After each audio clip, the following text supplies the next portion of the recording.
Well, we're up here on the strip lake today, and the plan for the day is to go through a bit of hard pellet fishing on the pole. It's early spring, fish are starting to move about, so hopefully now we'll start responding to more positive baits in the form of hard pellets. So we'll quickly go through the rigs, the bait, and then talk you through the peg and the different ways you can feed the bait and change what's going on in your peg to try to create a reaction. So while I'm here, might as well flick you through the rig. Well, we'll go through bait first because it's dead simple.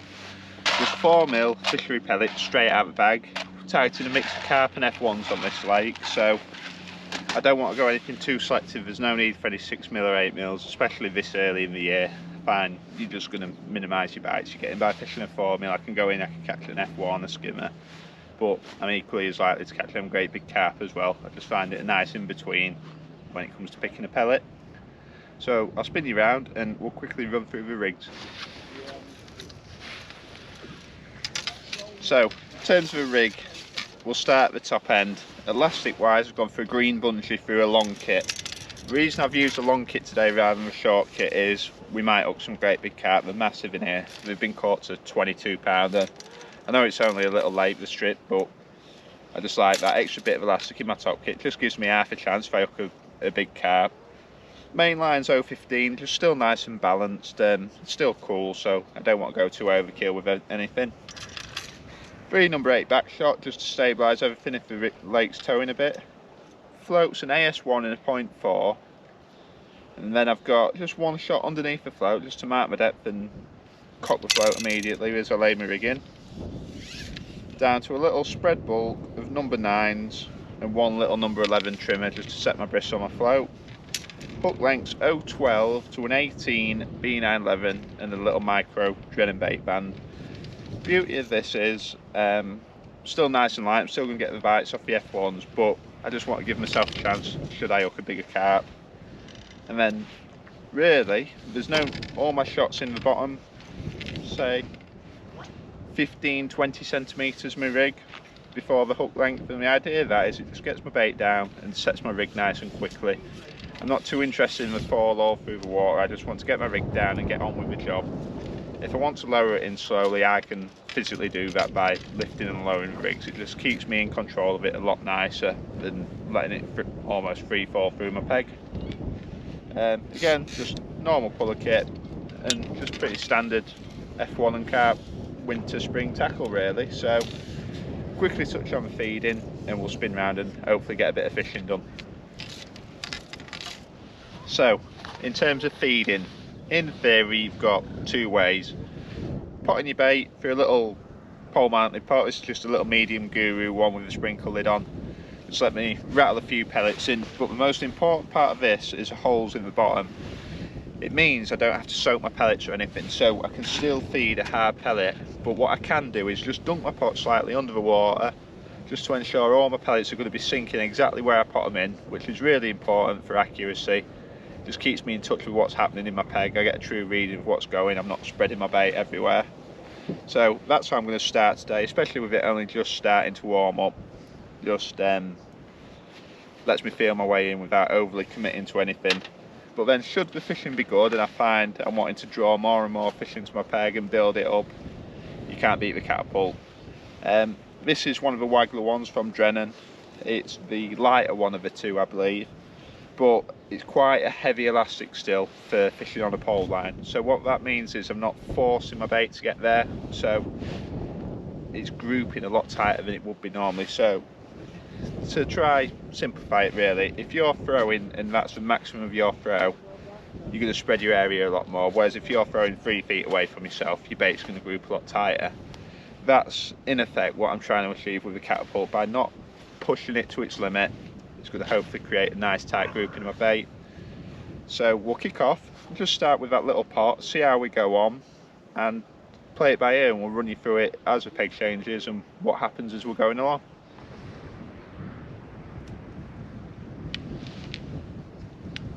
So we'll just kick the peg off, just feeding 5 pellets.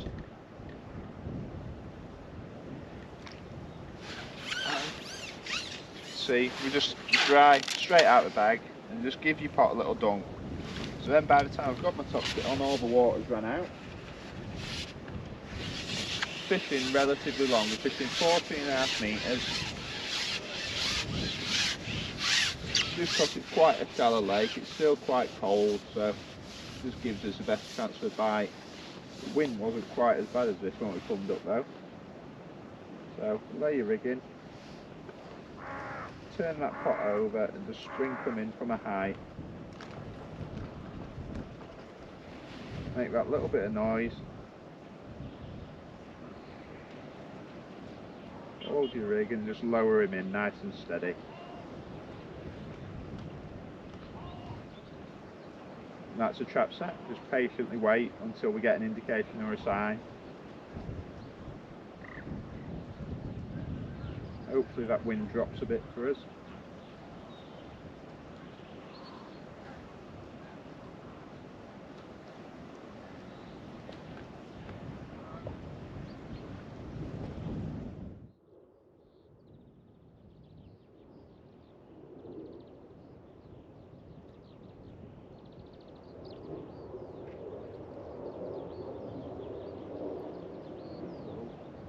Lift and drop, try and nick one just before I come back in.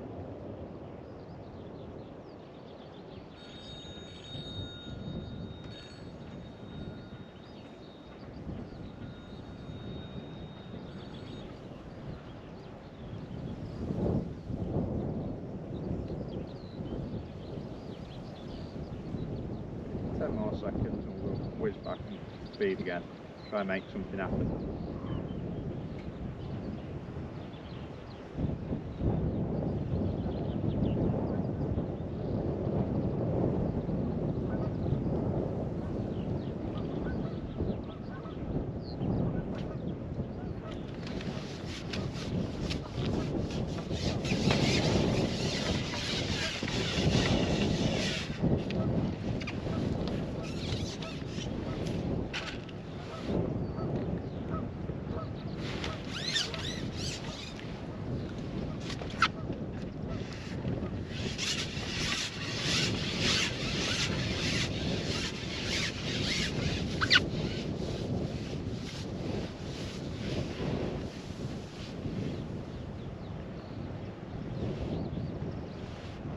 Baiting, make a bit of noise again.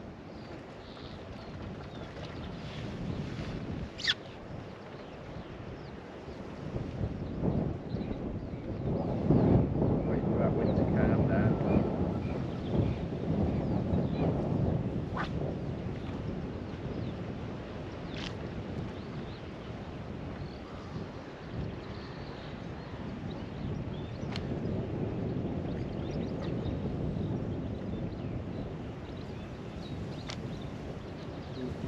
And again, straight away after I feed, every time I've fed I've had an indication.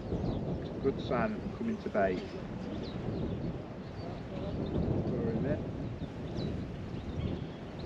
There we go. Straight away, look, as soon as I've lowered that rig back in.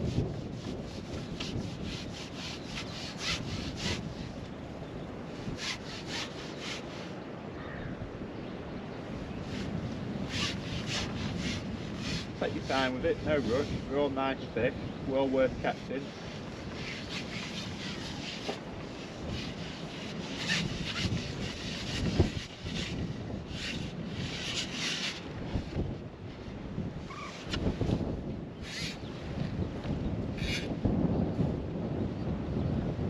Just got to be a bit careful with him under your feet on this lake, it's quite snaggy under here.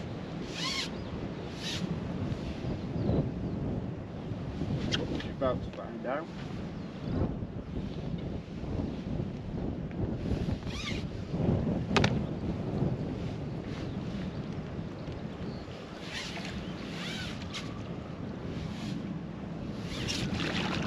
Here he is. Nice F1, second feed. Just check where he's up. So he is nicely in the lip.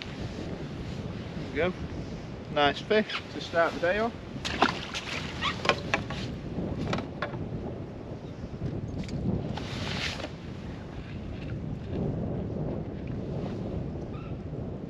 So because I've had that fish, there's no reason to change anything at the minute.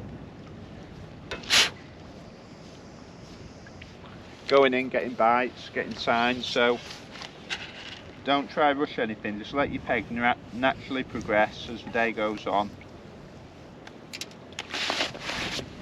Dry your hands.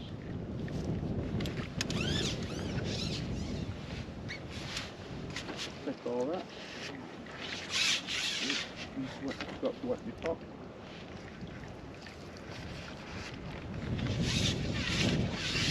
So it's just a case of repeating the process until the peg changes really, or I stop getting bites and signs, or I might start foul looking fish, or so we'll just carry on as we are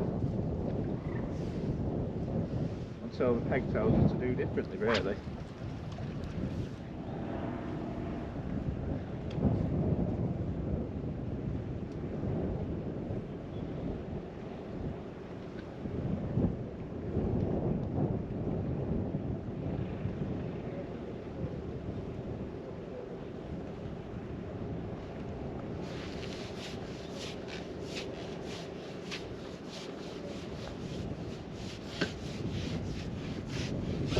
Just had to be a bit patient with that one, feed your bait and wait.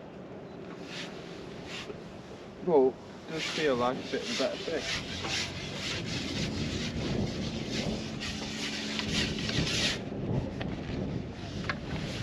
That wind's been a bit of a pain just getting up, making it hard to hold your rig still, but there's plenty of fish about, plenty of bites to be had.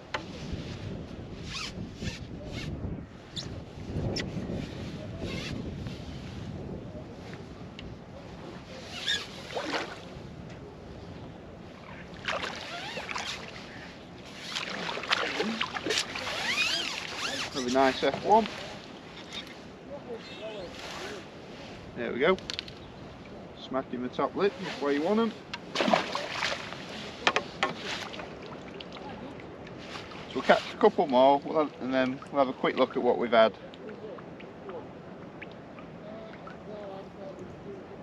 Plenty of bites really for this time of year. It just shows you that hard pellets aren't an out and out summer bait. It's brilliant this time of year when you want it to be a bit more selective, target them better F1s than the carp.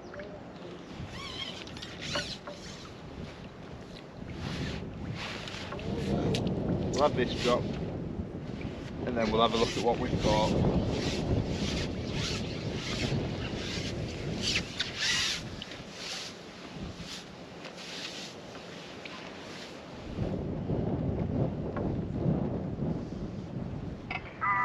So, as you can see there, cracking few hours, just fishing hard pellets on the long pole. Nice net of F1s, all on the hard pellet. Some nice ones, 2.5 pounds. So, thanks for watching. I'll get these back and hope you've enjoyed it. And we'll keep them coming for you. So, tight lines when you're next out, and we'll see you soon.